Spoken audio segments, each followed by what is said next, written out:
Words cannot describe how boring the bridge is without our stimulating conversations. I am a part of House Orsellio, an ancient dynasty of the Navis Nobilite. Since time immemorial, our family has served to advance knowledge, pushing at the boundaries of the dark unknown. The Starway Atlas contains 2,843 routes that chart the sectors of the segmentum obscurus and reach all the way from the Coronis Expanse to Holy Terra. And uniting the Imperium's thousands of worlds. House Orsellio is bound by commercial pacts to houses Galeatis, Ortina, Drotus, and... There is a dark blue knot tightening on your neck, Lord Captain. I can see my reply is not satisfying your thirst for knowledge. What is it you desire to hear exactly? You will? That would be most appreciated, Lord Captain. Hardly.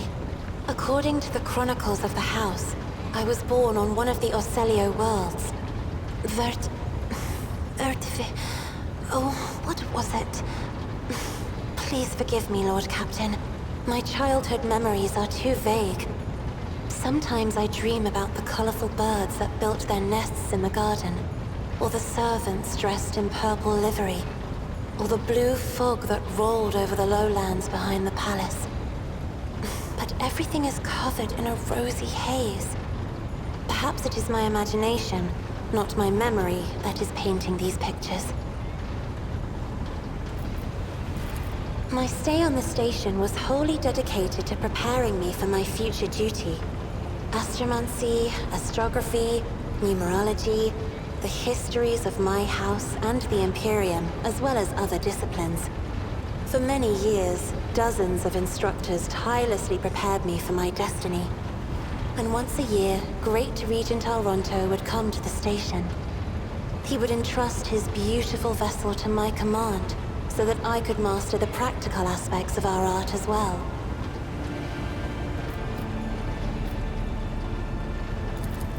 The Regent gave me a bird from a sunlit planet once. I tried to befriend it and make it sing, but for some reason, it refused, and died soon after. The instructors were too respectful of my duty to my house to waste precious time on idle chatter. Aside from them, there were only servants on the station, and you know they have their vocal cords removed, so they cannot break their vow of silence. And since the subject has been breached, Lord Captain, why do you not follow this honored tradition? Your decks are so garish. Apologies, I meant noisy. The rabble don't just chatter. Sometimes they shout and even sing. Why do you allow such a lack of restraint? Rogue traders are highborn, are they not?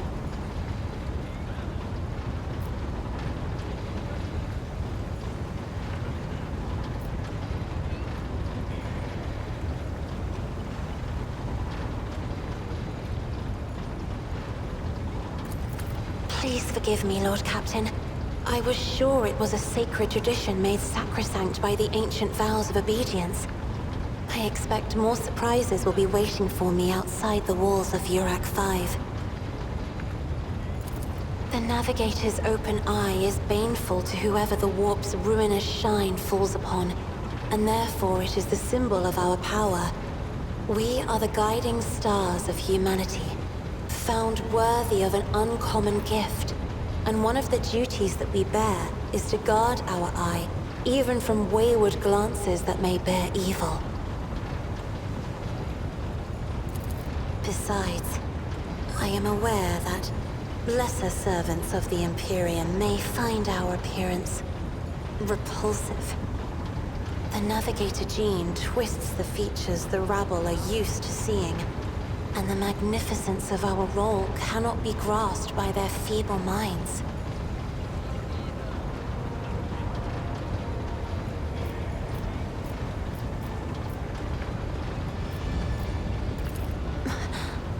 Captain, you are overstepping the bounds of propriety. It may be difficult to describe. You see, every navigator perceives the warp differently. My mentor, Great Regent Elronto, always described his travels through the Imperium as a journey through a vast wood with countless paths. And I, assisting him in the first voyages, futilely tried to follow his example. But the wood would not reveal itself to me. But everything changed when I found my own key to this mystery. You see, I've always brightened up my rare moments of leisure time by painting. You may recall there was a workshop in my chambers. As soon as I imagined the warp as a blank canvas, an indescribable feeling came over me. I moved the brush, going deeper and deeper into my own painting.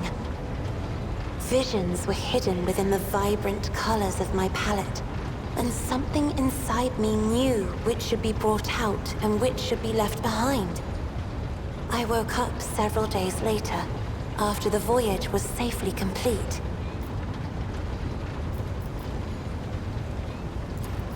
The Emperor graced me with a gift. I can see inner life in addition to the mundane. You cannot know that a fruit has rotten from the inside until a blade slices it in two. I can see the rot from far away. It roils like swamp mud, oozing through the bright peel. Anger and boredom, sadness and joy. Everything that people shut away inside themselves is revealed to me like colors on the canvas of my world. You will hear no objection from me, Lord Captain. As the only voice of our family on this vessel, it is an honor. As long as your questions are courteous, I will answer every one of them. You are shrewd indeed. My ancestor charted that route while fleeing the enemies of humanity. They say the Emperor himself was his guide, because the warp expelled their vessel without a single loss. Unfortunately, the lips of those who relate this tale seep with disgusting green hubris.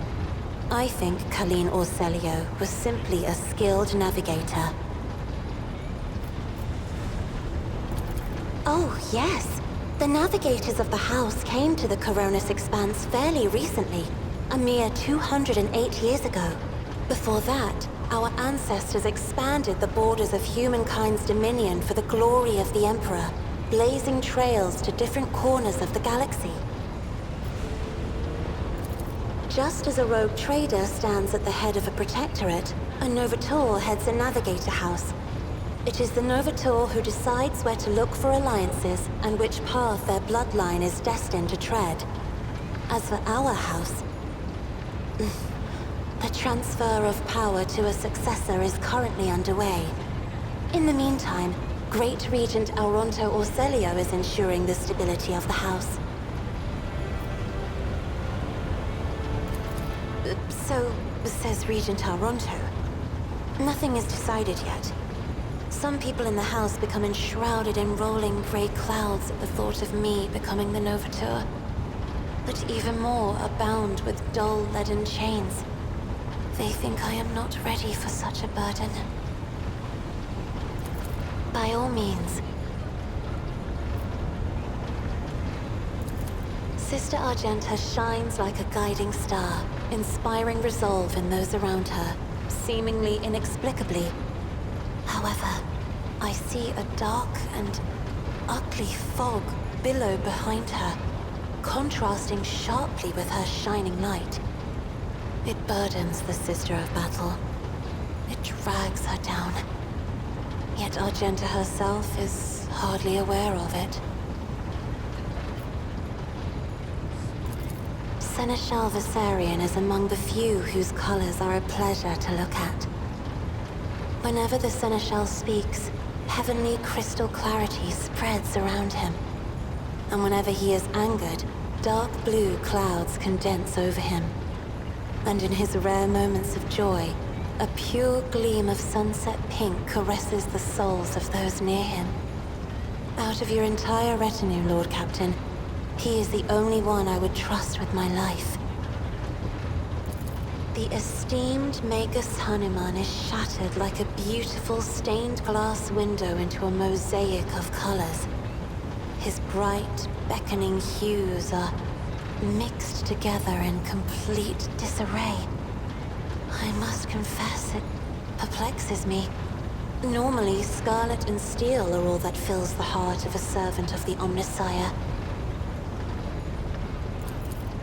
Behind the cobalt steel of his thoughts, behind the cold, faded gray of his emotions, an ember, the color of amber, glows in Master Van Kalox's soul. So bright and warm, one is tempted to touch it. It is sad that the interrogator seeks to drown it with his own hands in the bottomless blue of duty. Sad indeed, but I can relate. Adira's emotions are like a maelstrom, bright, unbridled, enveloping her form like a wondrous kaleidoscope of colors. And as dangerous as a twisting warp storm. The riot of colors hides the truth from my eyes. What exactly is driving this woman?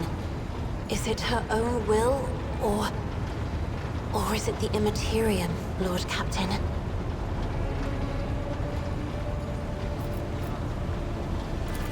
I have enjoyed your company. Thank you for the conversation.